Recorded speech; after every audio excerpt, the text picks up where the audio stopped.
Afternoon. I thought I'd do a little video just to show you how you can increase the clarity in your photograph.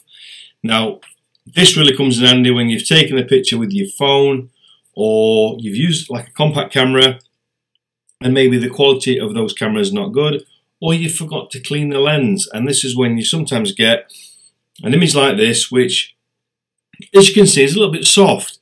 It's lacking any kind of punch. And it's just not doing the bike any justice. So here is a really quick way to increase the clarity of a photograph in Photoshop. And let's start. So what first do is drag a layer down to the cross at the bottom to create a new layer. Go into the filter at the top, other, high pass. And for this to start with, we're going to use a radius of 3 pixels. So that'll pick up 3 pixels, come over to the right hand side into the layer and click and move down to soft light. As you hover across, you'll see different things, and vivid light is actually quite good, but it's a bit too much. Soft light's a bit more gentle. Hard light is really harsh, but it does bring out a lot of detail. Vivid light is a bit more harsh. So I usually go for sort of soft light or hard light. On this one, I'm going to go for hard light. And I'm just going to turn the opacity down a little tiny bit, so I think it's a bit harsh. And then we're going to go up to layer, and we're going to flatten the image.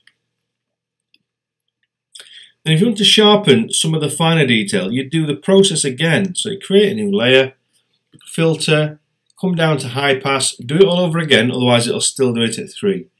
Bring it down to sort of 1.5.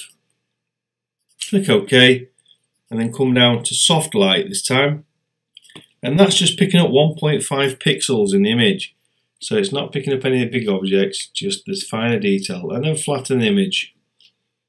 You can then, of course, go into filter, sharpen, unsharp mask, and you can sharpen the image a little bit there too. I'd bring this down to a radius of about 1 pixel at 100%, threshold 7.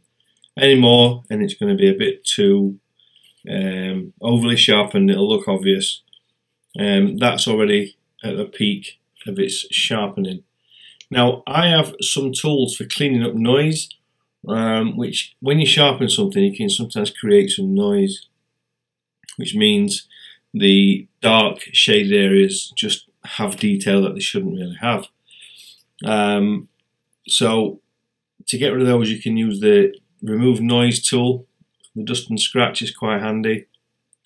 So I'll just show you quickly how to do that. So as you can see on the image, it does it to everything. So it's almost like going back a step and making what we've just done undone, if you like. So the best way is create a new layer. Go into filter, noise, dust and scratch. Play with these tolerances a little bit. If you increase the radius, as you can see, it blurs a lot out. So keeping that radius lower and the threshold around 10, it's not going to sort of blur out too much. But then you need to create a mask, and then go up and invert the mask, so as if it's done nothing to the picture. Come over to the brush tool, and you want a white brush. Decrease the size of the brush with the bracket keys, and all you want to do is just paint over the darker areas with the white brush tool. And all that's doing, as you can see there, the white area is the only bit to the right hand side. The white bit's just the bit you're painting. So you're just going to go over the seat and some of the darker bits, so that some of the darker areas, if you like, just isn't as noisy. Try not to paint over any details. Go over the tyres, because it just makes them look a bit smoother. On the side there, go over the swing out, it doesn't matter so much about that. And the wheel carrier.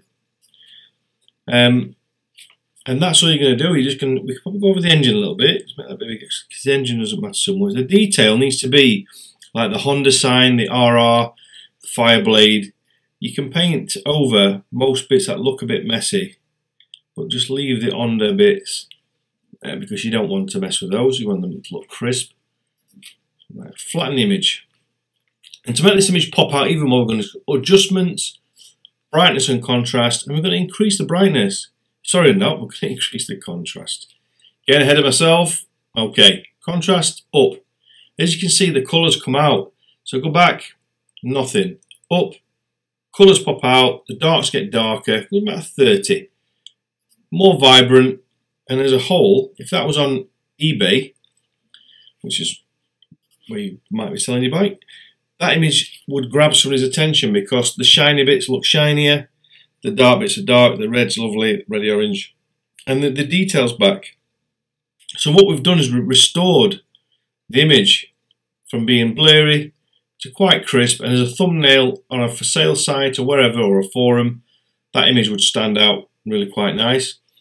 Yeah, there's other things you can do if you want to make it pop more. We can go into levels and get this left hand slider and bring it in, and as you can see, the darks go even darker. So from there you're bringing in the darks, which just makes the image that bit more punchy, and again from a distance it makes the image really pop out.